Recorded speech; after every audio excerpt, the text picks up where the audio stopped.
Título 12. O sonho de um químico, 1909. Agora inicia-se o texto. Isso foi sonhado por um homem jovem que se vinha esforçando para abandonar o hábito de se masturbar em prol de relações sexuais com mulheres. Preâmbulo. No dia anterior ao sonho, ele estivera dando instruções a um aluno sobre a reação de Grignard, na qual o magnésio é dissolvido em éter absolutamente puro através da ação catalisadora do iodo. 2 dias antes, quando a mesma reação estava sendo executada, ocorrera uma explosão que havia queimado a mão de um dos manipuladores. Sonho 1. Ele devia estar fazendo brometo de fenil magnésio. Via o aparelho com particular nitidez, mas substituíra o magnésio por ele próprio. Percebeu-se, então, num estado singularmente instável. Ficou a dizer consigo mesmo, abre aspas, isso está certo, as coisas estão funcionando. Meus pés já estão começando a se dissolver. Meus joelhos estão ficando moles. Fecha aspas. Então, estendeu as mãos e apalpou os pés. Entre mentes, abre parênteses, como não sabia dizer, fecha parênteses, tirou as pernas do vaso e disse a si mesmo, mais uma vez, abre aspas, isso não pode estar certo. Mas está, fecha aspas. Nesse ponto, acordou parcialmente e examinou o sonho consigo mesmo, para poder relatá-lo a mim.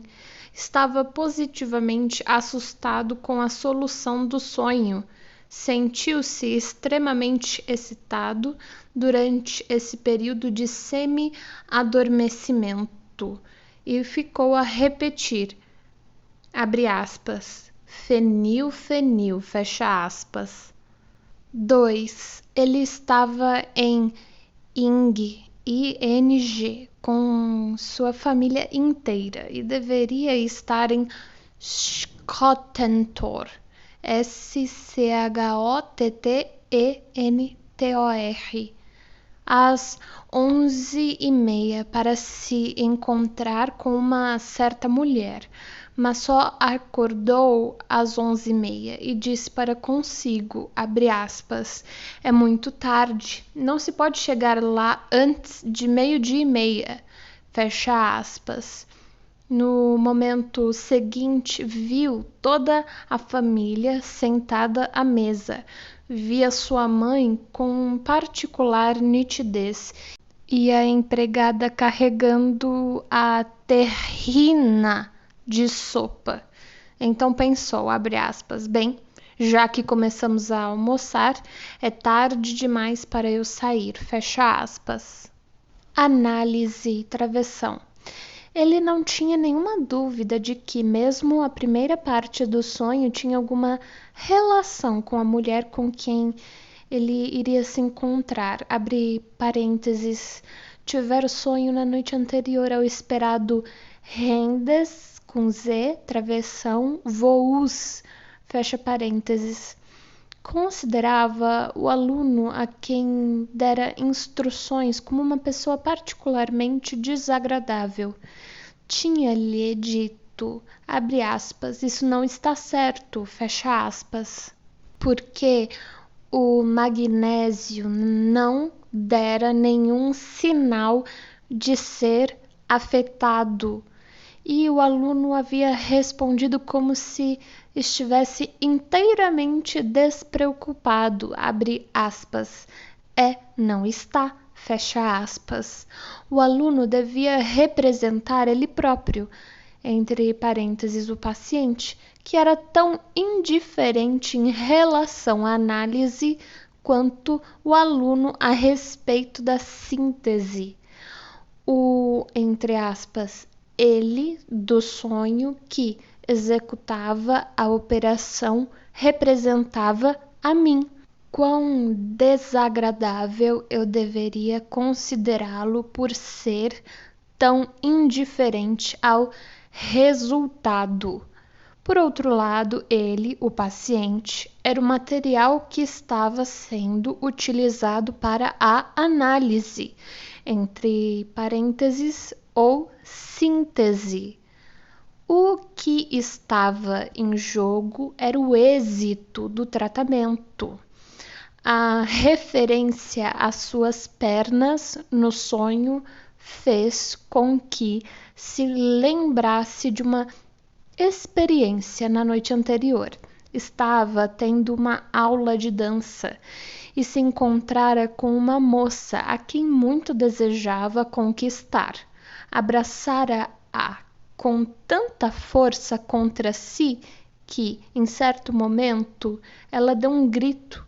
Ao relaxar a pressão contra as pernas dela, sentira sua forte pressão receptiva contra a parte inferior das coxas dele, descendo até os joelhos, travessão, o ponto mencionado em seu sonho, de modo que, nesse sentido, a mulher é que era o magnésio no comentário de que as coisas finalmente estavam funcionando. Ele era feminino em relação a mim, assim como era masculino em relação à mulher. Se estava funcionando com a dama, estava funcionando com ele no tratamento.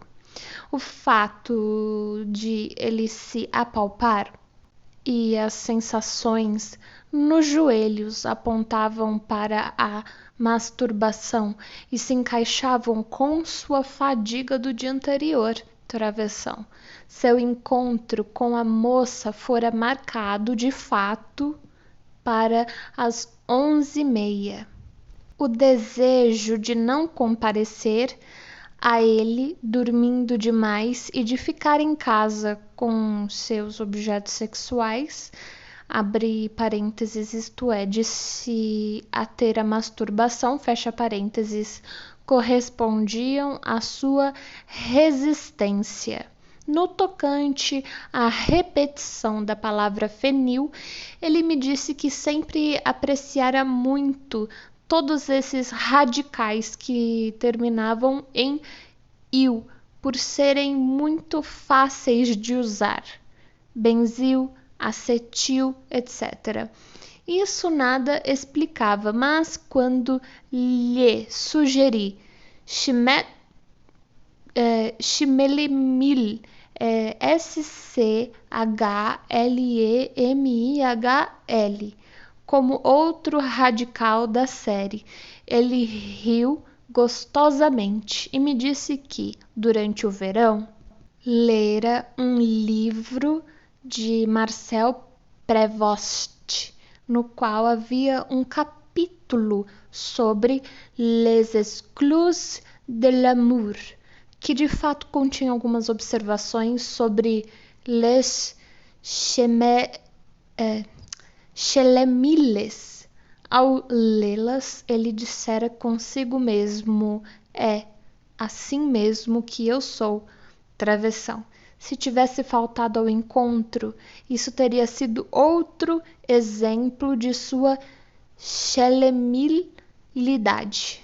Poder-se-ia supor que a ocorrência do simbolismo sexual nos sonhos já foi experimentalmente confirmada por alguns trabalhos efetuados por K. Scruter em moldes propostos por H. Svoboda, sujeitos em hipnose, profunda receberam sugestões de Scruter, havendo estas levado à produção de sonhos dos quais grande parte do conteúdo foi determinada pelas sugestões.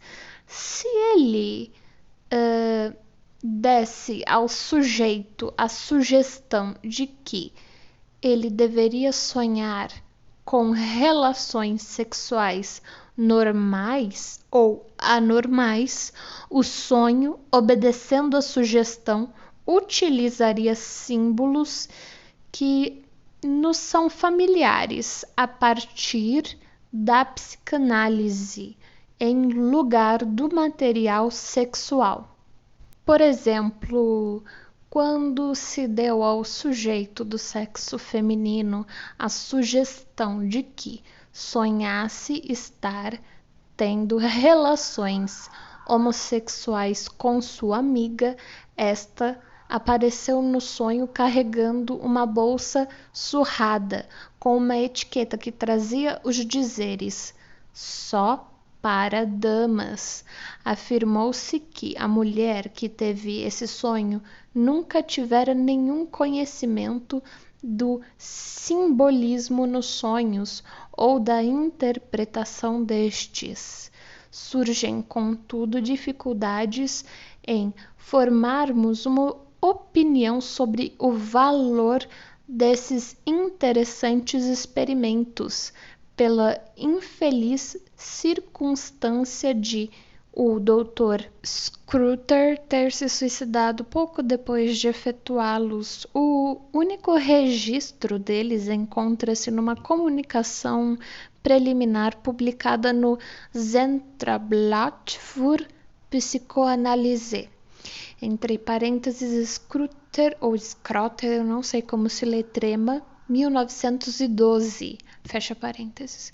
Resultados semelhantes foram publicados por Hoffenstein em 1923.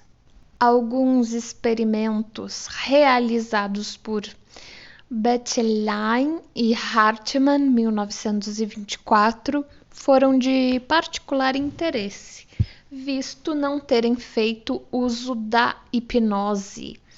Esses experimentadores contaram anedotas de natureza grosseiramente sexual a pacientes que sofriam da síndrome de Korsakoff e observaram as distorções que ocorriam quando as anedotas eram reproduzidas pelos pacientes nesses estados confusionais. Constataram que os símbolos que nos são familiares a partir da interpretação dos sonhos passavam a aparecer, por exemplo, subir escadas, apunhalar e atirar como símbolos de copulação, e facas e cigarros como símbolos do pênis.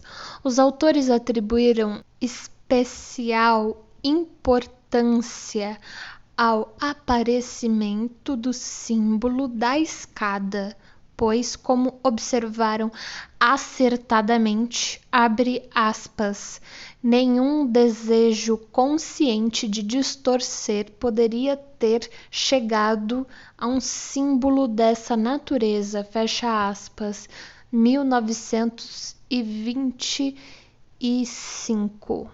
Somente agora, depois de termos avaliado adequadamente a importância do simbolismo nos sonhos, é que se nos torna possível retomar o tema dos sonhos típicos interrompidos.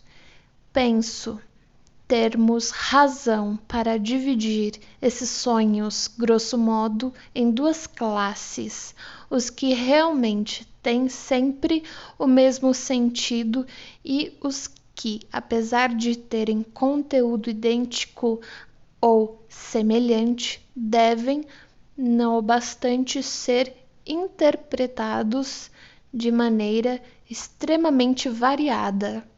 Entre os sonhos típicos da primeira categoria, já tratei com certa riqueza de detalhes dos sonhos com exames, 1909. Os sonhos com a perda de um trem merecem ser postos ao lado dos sonhos com exames por causa da similaridade de seu afeto. E sua explicação mostra que estaremos certos ao fazê-lo. Eles são sonhos de consolação para outra espécie de angústia sentida no sono, travessão, o medo de morrer. Entre aspas, partir numa viagem é um dos símbolos mais comuns e mais reconhecidos da morte. Esses sonhos dizem de maneira consoladora, abre aspas, não se preocupe, você não morrerá, entre parênteses, partirá, fecha aspas. Tal como os sonhos com exames dizem alentadoramente, abre aspas, não tenha medo, nenhum mal lhe acontecerá desta vez, tampouco. Fecha aspas. A dificuldade de compreender esses dois tipos de sonhos se deve ao fato de que o sentimento de angústia está ligado precisamente à expressão de consolo, 1911. O sentido dos sonhos com um estímulo dental que muitas vezes tive de analisar em pacientes, escapou-me por muito tempo porque, para minha surpresa, havia invariavelmente resistências fortíssimas à sua interpretação. Provas esmagadoras fizeram com que, finalmente, eu não mais tivesse nenhuma dúvida de que, nos homens, a força motora desses sonhos não deriva de outra coisa senão dos desejos masturbatórios do período da puberdade. Analisarei 2 desses sonhos, um dos quais é também um sonho de voar. Ambos foram sonhados pela mesma pessoa. Travessão. Um rapaz com fortes inclinações homossexuais, que, todavia, eram inibidas na vida real. Ele estava assistindo a uma encenação de Fidélio e se achava sentado nas primeiras filas da ópera, ao lado de L. Um homem que lhe era agradável e com que gostaria de fazer amizade. De repente, ele saiu voando pelos ares, bem por cima das poltronas, levou a mão à boca e arrancou 2 de seus dentes. Ele próprio disse, a propósito do voo, que era como se tivesse sido jogado no ar, como se tratava de uma representação de Fidélio, as palavras where ou where, in, Rhodes, Weibe e Rungen, reticências, poderiam parecer adequadas, mas nem mesmo a conquista da mais adorável das mulheres estava entre os desejos do sonhador. 2 outros versos seriam mais apropriados. Wenn der großen Wurf gelungen, eines Freudens Freud zu sein. Reticências.